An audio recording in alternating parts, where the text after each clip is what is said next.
you, but there's a chance we might experience discomfort because I do have to place my hands on you in various areas, including possibly around your back, your shoulders, across the front of your arms, and in your mid-low back area. So again, hopefully this will give me information about your overall condition and how to treat you. Do you have any questions about what we're doing so far? Do I have permission to continue? Perfect. I'll get you to please sit on the table here facing me. Thank you. I'll get you to come forward so your feet are resting on the floor, please. Perfect. All right, so from here, I'm gonna get you to place your arms across your chest, and then I'm gonna stand behind you and I'm going to landmark on a section in your mid-back area, okay? When I say so, I'm gonna start instructing you through the ranges that we're going to be working you through. So I'm gonna come down his spine, I'm going to landmark on that T12 area. For those of you who need landmarks on how to find it, go ahead and landmark on the inferior aspect of the ribs and trace back, and that is your T12, okay? So you landmark on that T12, and the thing is I'm gonna ask him to flex forward, but sometimes a lot of people will do a, in which case that motion is all coming from the lower portion, they're not actually using their back. So I'm gonna actually ask him to roll down. So when I stand behind you and place my hands on your back, I'm gonna ask you to bend forward, and when you do that, I would like you to start by tucking your chin and roll yourself down and forward for me, okay? All right, and go ahead and nice and gentle, tuck your chin and roll forward through with your shoulders and stop. So that's his T-spine flexion right there. Okay, I'll get you to come back up for me. And now again, we're gonna lead with the head and neck as easily and comfortably as you can. I'll get you to look up and bend backwards and arcing through your upper back. Keep going and stop right there, and then back to neutral. So that was the T-spine involvement right there. Okay, so from here, I'm gonna get you to go ahead and bend towards your side, bringing your shoulder towards your opposite hip. Good, keep going, stop, and then back to center. So again, that was T-spine movement, and then towards me. Good, keep going, and stop right there. Good, back to center. And now we'll get you to rotate. Go ahead and turn away from me, please. Good, and stop right there, and then back to center, and then turn towards me. Good, and right there, good, back to center. Any pain or discomfort with all that? Good. So you'll notice that in order to get him to make sure that he's cleanly utilizing his T-spine, he was actually leading with his head. Tuck down to curl forward, look up to curl backwards. We're gonna laterally flex to bring us over to the side. So it starts from the top of the chain and actually curls it down, rather than just being all blocky with the movements. That will actually translate directly to the L-spine. Does that make sense? Making sure they're actually moving through their T-spine. Okay, now if we were to do a passive overpressure component, you will do it after you've done full AROM. So we've done full AROM, and now we'll do PROM, or passive overpressure. Okay, I'll get you to go ahead and put your arms over top of your shoulders. Good, and I'm gonna place my hand on your back again.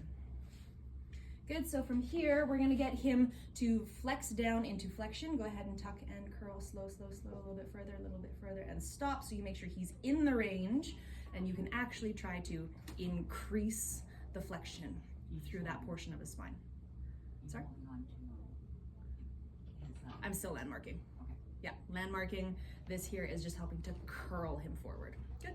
And now we're gonna go back up to neutral, lead with your head, go ahead into extension. Good, right there. And we can actually overpressure this way as well too. Good. And there, good. And then we're gonna laterally flex. Let's go towards me first because it's a little bit easier. Good. And it's supposed to actually use our shoulder to drive him down further to feel that sort of lateral flexion component. And then I'll get you to stay right there just for a second. I'll mark again. So this is the reason why people tend to skip the passive overpressure, because it's a lot of time. Okay, go ahead and laterally flex towards me. And stop. Good. And we're gonna. Good. And then for rotation, I'll get you to go ahead and turn towards me. And stop. Good, nice and springy, which is good.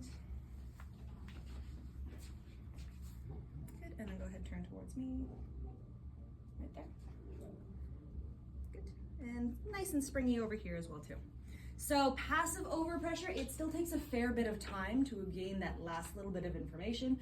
Would I necessarily say you must do this on OPs? Absolutely not. I would much rather you have more time for treatment, if I'm being honest.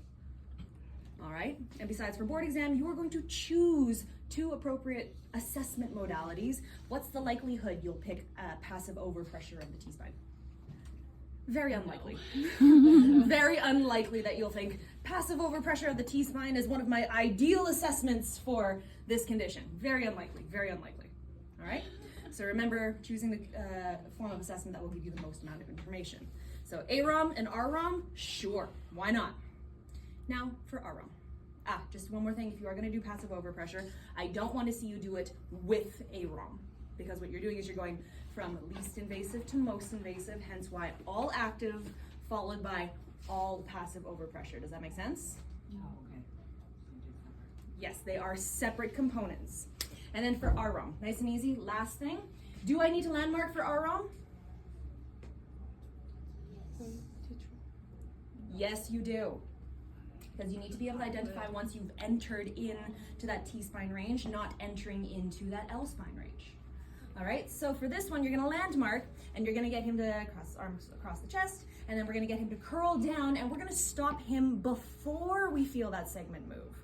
So go ahead and tuck down and flex forward about there. Go ahead and hold there. And in order to actually bring him up into extension, this is where I like to grab underneath and we try and bring him back for 5, 4, 3, 2, 1. Let go. Pain or discomfort with that one? Good. We're gonna go up. Lead with the head for me, please, and curl backwards right about there. And don't let me move you. Ready? And 5, 4, 3, 2, 1. Let go. Very good. You're doing great. And then we'll laterally flex towards me. Right there. Good.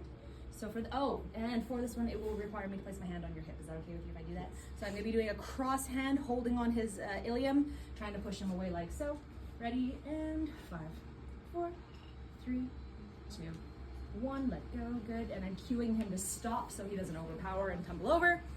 And then over here, landmarking again. Go ahead, laterally flex this way. Right there is good. All right. Again, landmarking, and resist for 5, 4, 3, 2, 1. Let go. Very good. All right. I'll get you to go ahead and we'll rotate away from the knees. Right there is good. And then for this one, we're going to be trying to bring him back. 5, 4, 3, 2, 1. Good. And back to neutral. I gotta go up the other side. And back off just a little bit. Good. And go ahead right there. Good. Ready? And 5, 4, 3, 2, 1. Let go. And again, slowly increasing amount of pressure all the way through. All right. Any questions about your range of motion assessment? Can I do side flexion and the same side rotation? You can. You can. Yes, you can. Good question. It'll help you save time. Any other questions? All right, let's partner up and we're going to spend the next 20